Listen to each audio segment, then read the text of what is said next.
Positive Spin, presenting positive, innovative, and solution-oriented news from around the world.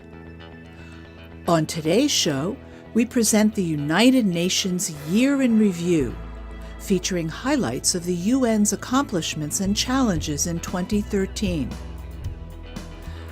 Then we feature a preview of a television documentary focused on the lesbian, gay, bisexual, transgender movement in the United States, entitled Stonewall, the Movement. Each year, the United Nations Department of Public Information produces a special video presentation entitled The Year in Review. This program gives everyone an inside view of the workings of the United Nations as it comes together to tackle many of the most important and challenging issues facing humanity. In the next segment, we're proud to present The Year in Review 2013. 2013. Amid continuing turmoil and crises, it was a year of major strides for diplomacy as the United Nations worked to negotiate peace, instill hope, and define a sustainable future for all. Civil war in Syria. After 2 years, more than 120,000 people have been killed. 2 million people left the country and millions more are running out of food and water inside. The UN and its agencies did everything to assist the people, despite tremendous security and logistical challenges. The World Food Programme, for example, used brief lulls in the fighting to send food to the trapped civilians. In August, the world was shocked to hear about a large-scale chemical weapons attack, killing civilians and even children. After months of deadlock, the Security Council finally united to endorse the expeditious destruction of Syria's chemical weapons program and to call for all parties to negotiate a political solution to the crisis. UN Secretary-General Ban Ki-moon. This is not a license to kill with conventional weapons. All the violence must end. All the guns must fall silent. UK Foreign Secretary William Hague. The failure of the Council to tackle the crimes committed on a daily basis has resulted in a culture of impunity in which a brutal regime believed it could get away with murdering its own men, women, and children. Syrian Ambassador Bashar al-Jafari. All states have to abide by this resolution. All states, including those neighboring countries of Syria who are providing haven and supporting the terrorists and the armed groups into my country. The UN established a joint mission with the Organization for the Prohibition of Chemical Weapons, OPCW, to secure and destroy Syria's arsenal, an operation on a scale that had never been tried before. The deadly chemicals would be shipped outside Syria for destruction, yet finding a country to take them was no easy task at all. Just before starting their dangerous mission, the inspectors woke up to a surprise. OPCW Inspector Kieran Carey. The OPCW, as an organisation, has been awarded this year's Nobel Prize, Peace Prize. Congratulations. Now get back to your tasks. There are tight deadlines to meet. Excellent. All right. The first ever high-level meeting of the General Assembly on nuclear disarmament heard a keynote address by Iranian President Hassan Rouhani. The world has waited too long for nuclear disarmament. The indefinite possession of nuclear weapons cannot be tolerated, nor can their complete elimination be further delayed. US President Barack Obama urged that words must be matched by actions. But I do believe that if we can resolve the issue of Iran's nuclear program, that can serve as a major step down a long road towards a different relationship, one based on mutual interests and mutual respect. After lengthy negotiations, 6 world powers and Iran reached an initial agreement that calls on Iran to curb its nuclear activities in return for limited relief from sanctions. Another historic landmark, the adoption of the International Arms Trade Treaty aimed at reducing the illicit flow of weapons to warlords and criminals. more than half of the member states have signed the treaty, including the largest arms exporting country in the world, the United States. U.S. Secretary of State John Kerry. This is about keeping weapons out of the hands of terrorists and rogue actors. This is about reducing the risk of international transfers of conventional arms that will be used to carry out the world's worst crimes. Terror attacks from Boston to Nairobi shocked and saddened the world. Fear of terror led to distrust and provided an excuse for widespread internet and cell phone surveillance programs which affected ordinary citizens and world leaders alike. Brazil called on the UN to play a leading role in protecting privacy in cyberspace. President Dilma Rousseff. Tampering in such a manner in the affairs of other countries is a breach of international law. It is an affront to the principles that must guide the relations among them, especially among friendly nations. Middle East peace talks. Secretary General Ban Ki-moon returned from the region, encouraged by the seriousness of Israelis and Palestinians to resume direct negotiations. Palestinian President Mahmoud Abbas called on the UN to stop Israeli settlement building on Palestinian soil. Time is running out. The window of peace is narrowing. Opportunities are diminishing. The current round of negotiations is to be a last chance to realize a just peace. Progress in the Democratic Republic of the Congo. New fighting displaced 100,000 people in the Kivu province. The ongoing crisis left 6 million people in need of food and assistance. The Security Council approved the creation of the first ever robust intervention brigade to neutralize the notorious M23 movement and allow UN peacekeepers to concentrate on protecting civilians. After the defeat of the M23 rebels, the Congolese army regained control over the area. Council members traveled to Goma to show their support for a UN-brokered peace accord for the region. Political progress in Somalia after 20 years of anarchy. 2 years after the Islamic militants of Al-Shabaab were forced out of Mogadishu, increased security and a democratically elected president have brought more stability to a formerly failed state. Still, there are setbacks, like an Al-Shabaab suicide attack on the UN compound in Mogadishu, which claimed the lives of 15 people. The UN Security Council authorized to increase the African Union peacekeeping force to 22,000 soldiers and expand logistical support to combat insurgency in the Horn of Africa. The UN Mine Action Service trained the Somali police to detect and safely destroy 15,000 bombs and other remnants of war. Businesses and foreign investments now boom in Mogadishu, and Somalia has officially begun to export livestock again for the first time in 20 years. Progress in Mali. Massive turnout in presidential elections showed the will of the Malians to move on after the recent occupation of the north. In June, government and rebel Tuaregs signed a peace accord, and the UN's integrated stabilization mission helped to protect civilians in a still volatile security situation on the ground.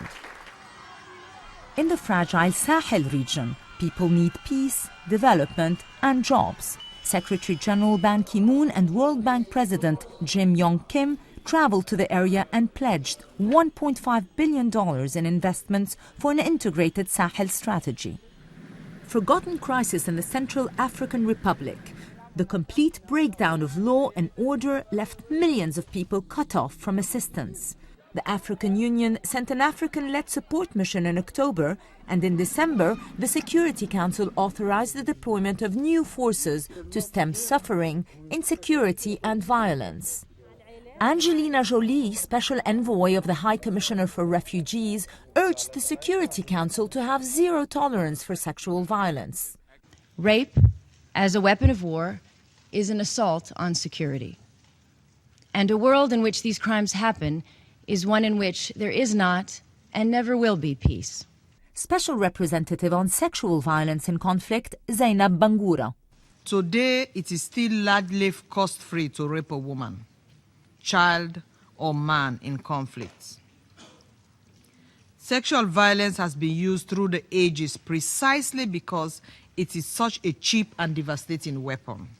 Women and girls are raising their voices for their rights. Malala Yousafzai, the Pakistani girl who was shot by the Taliban a year ago for claiming her right to go to school, celebrated her 16th birthday, now called Malala Day at the United Nations. Let us pick up our books and our pens. They are our most powerful weapons. One child, one teacher, one book, and one pen can change the world. Tragedy in the Mediterranean. Hundreds of African migrants died when their ship sank near the island of Lampedusa. The UN General Assembly adopted a resolution to call for countries to protect the human rights of migrants and stop abuse and exploitation. Progress against hunger. 20 million people reached food stability in 2013, yet 1 in 8 humans still faces chronic hunger. And yet each year, according to a UN report, more than 1 billion tons of food goes to waste, worth $750 billion, the equivalent of the GDP of a developed country. Happy World Toilet Day! The first World Toilet Day was celebrated in November to remind that 2.6 billion people live without proper sanitation. More people have access to cell phones than to a toilet. India's Total Sanitation campaign uses the winning slogan, "No toilet, no bride." When my mother and my father decided about the marriage, they checked first whether there was a toilet at the groom's house. Roughly a third of the world's countries have reached the Millennium Development Goals to reduce poverty and hunger. A new development agenda is emerging to set sustainable goals with respect to the environment and social justice. The biggest typhoon ever recorded in history hit the Philippines and left a trail of death and destruction. Whole cities were wiped away. Thousands of people lost everything they had. 3 million people need shelter. The World Food Programme set up a logistics base to airlift food and supplies. UNICEF and other UN agencies created relief hubs to reach as many people as fast as possible. With so many underfunded emergencies in the world, the relief agencies are stretched to the max to deliver. A small breakthrough at the UN Climate Change Conference in Warsaw. We can fix this. We can stop this madness. Right now, right here. Rich and poor countries fought hard for a consensus on how to finance recovery from climate disasters. Much more needs to be done to achieve the goal to keep global temperature rise below 2 degrees Celsius. Sad news from South Africa. Former president and anti-apartheid hero Nelson Mandela passed away in December. His legacy inspires the whole world. We feel especially honored and privileged to have the possibility today to stand at this particular place, to speak to all of you who represent the peoples of the world. Then and now, only united, nations can find solutions to the problems that affect them all. We speak often of hope. Our duty is to turn hope into action through hard work, commitment, skill, and integrity. With passion, but most of all, with compassion. We can build the future your people want and that our world needs. All of the movements for civil and human rights in the United States had their recognized leaders. From Martin Luther King to Cesar Chavez to Gloria Steinem to Russell Means and Dennis Banks, Dr. Heng S. Noor, and Harvey Milk. However, all of these movements had many more people central to their development. Unfortunately, many of these people are lost to history, and more importantly, they're lost to the next generation of young activists. To address this issue, a brand new documentary entitled Stonewall, the Movement, will give focus to many of the people in the lesbian, gay, bisexual, and transgender movement. This important documentary is scheduled to air on Free Speech TV later this year as a special program of Positive Spin Television. In the following segment, we see a preview of Stonewall, the Movement.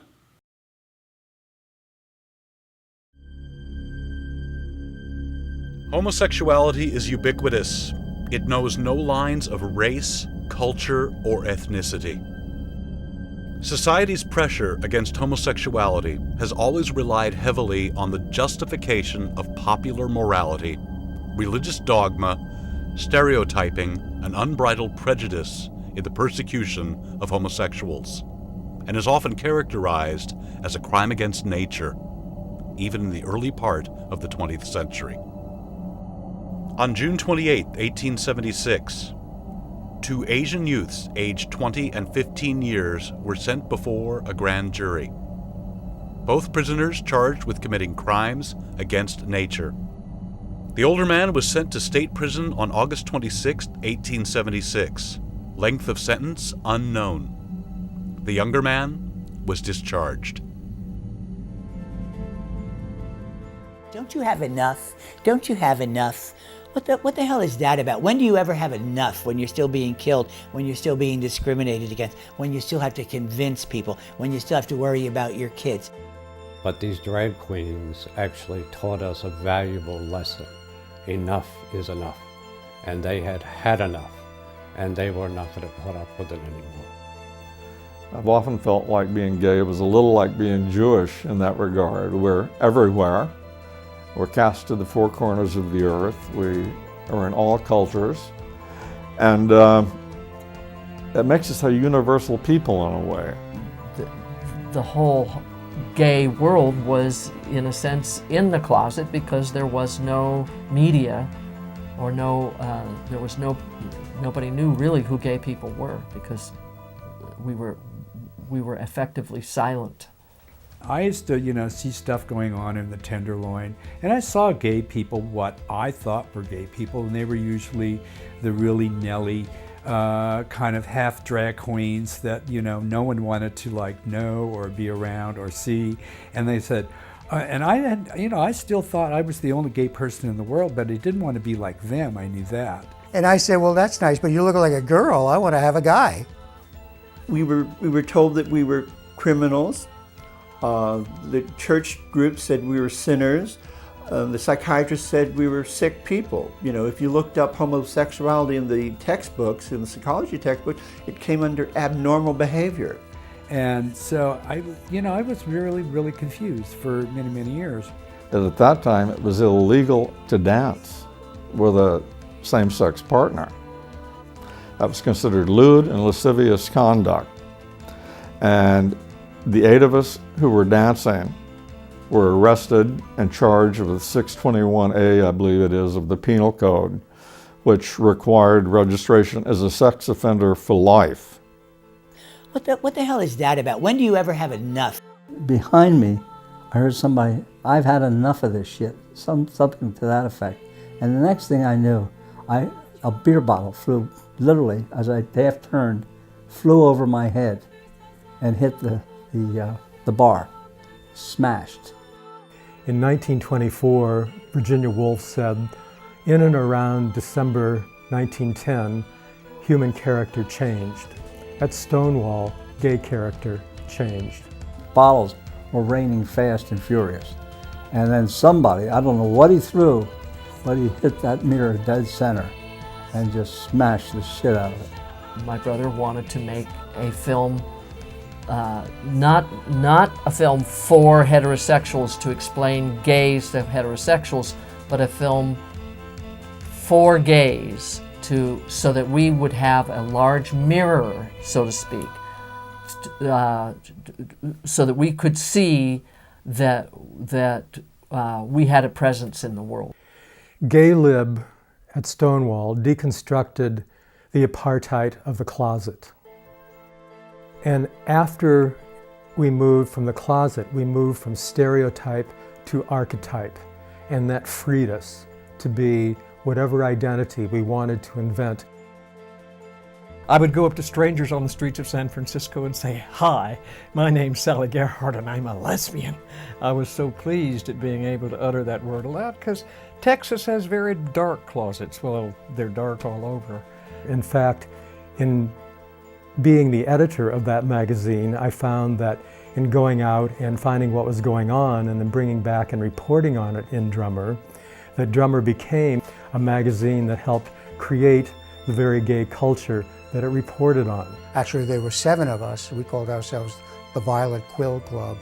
And we were all writing different types of things, but we all knew that we wanted to write something that would create a gay literature, because one didn't really exist. There was no such thing as any kind of writing that was dealing with the gay scenes that actually existed by the late 60s and certainly by the late 70s. You know, forget about a whole revamp of the criminal code.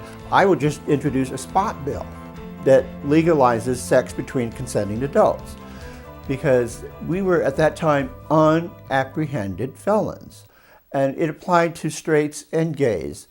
Oral copulation was illegal. Sodomy was illegal. The only thing prescribed in law that was legal was the missionary position. Don't you know that the devil is behind all that?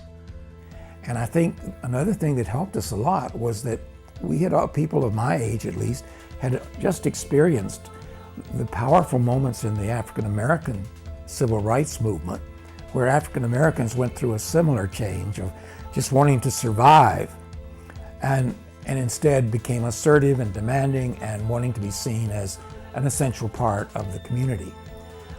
And I think that movement really affected particularly the individual leaders that were emerging as leaders in San Francisco. When I came out, I was running a nonprofit, and I approached Harvey Milk to help me get into the United Way. And I became electrified by him, his success in helping gay nonprofits, and it re-energized my political commitment, but now as an out lesbian, in a state of fury about ways we were discriminated against as gays and women. So that was the 70s. It was a time of consolidation. It was a time of discovery of power. It was a time of making a lot of dumb mistakes because we hadn't done this before. And it was a time in a special way of Harvey Milk, who was, and I always stress this, Harvey was Jewish. And his Jewishness was the Holocaust Jewishness. It was that realization that it doesn't pay to try to hide. It doesn't pay to try to live by their rules. It's too dangerous. And in order, you're never going to be free until you're visible and strong and able to shape policy, not just adapt to it. I always say take the ass out of assimilation. You know, it's not a crime to be different and not a crime to look at life through a different lens. That's what makes it so pithy and so real, whether it's an African-American lens or a gay lens or a woman's lens. And so we're still struggling to have people connect the dots. I will say this about prejudice. We would learn a lot from nature. Nature is the supreme master of inclusiveness. Evidence of this is before our eyes. The universe would not have existed if it were not for this very fact.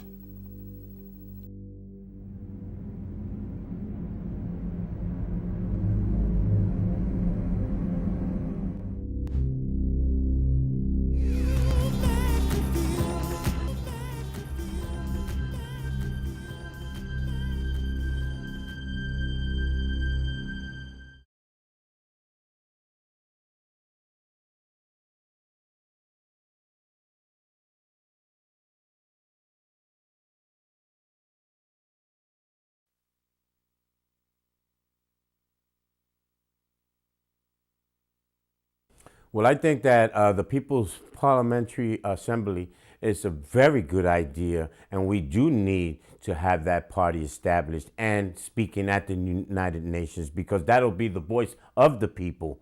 I, for one, believe that a People's Parliamentary Assembly that's voted into the UN to represent the opinions of ordinary citizens in countries like the United States and Iran. I think that would help address issues that are not addressed presently by the United Nations, because there's so many times they're only representing the government's view or the corporate's view. I believe that we should establish the People's Parliamentary Assembly, especially for indigenous peoples, so that they will have a voice and a vote in world issues.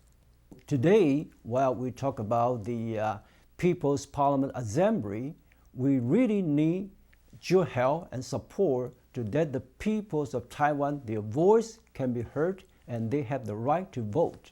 So I really request your support and request your help to let the peoples of Taiwan's voice be heard and they can have the right to vote through the People's Parliament Assembly. If we had the People's Parliamentary Assembly at the UN, we'd be able to address the international issues around the world that have no borders. One of the most important aspects of establishing the United Nations People's Parliamentary Assembly is that it gives a voice and a vote to the youth of today, as citizens, as people, not as a part of a government, so that they can address the international issues that affect their daily lives. I believe in the People's Parliamentary Assembly at the UN as a way to address women's issues globally. These would include female genital mutilation, rape as a tool of war, and suppression of women's rights. We really need People's Assembly in the United Nations. Even General Eisenhower, who was the President of the United States, said that peoples of the world want peace only if the governments will get out of the way. And now only the governments are represented in the United Nations. So we do need people's representation. Our voice can be heard, but in order for our voices to be heard, we need the people to vote us into this parliamentary assembly so that we can go into the United Nations and speak directly to them.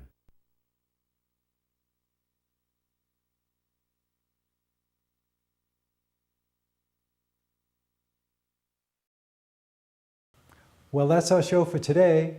We hope this program has inspired you to take action in your local community to create a better world. I'm Bill McCarthy, and I want to remind you that everyone can make a difference. Go out and make some positive news.